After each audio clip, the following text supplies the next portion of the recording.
answer the question. You were recently in Egypt, invited by President Trump to witness the historic agreement.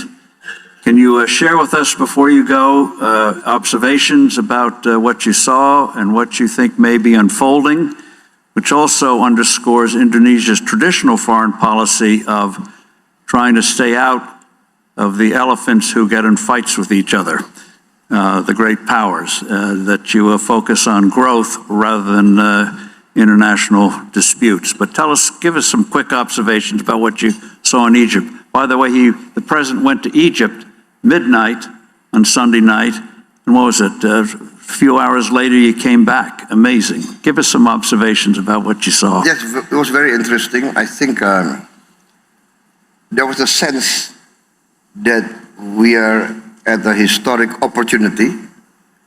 A lot must be done. There's still a long way. Anything can happen. But we all feel that this time, there's hope. So,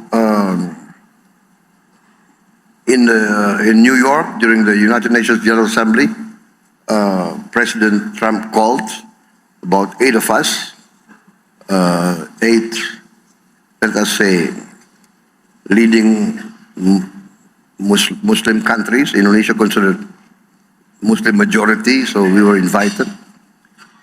And he gave us his plan. We looked at the plan, we discussed it. It gave us hope. And then some of the other Arab leaders said, sir, we can live with the plan, we like it, it gives us hope. But what about Israel, right? And so he said, well, basically what he says is, I will convince the Israelis. And apparently he managed to do that. We have now a ceasefire. Aid is coming in. Hostages have been released.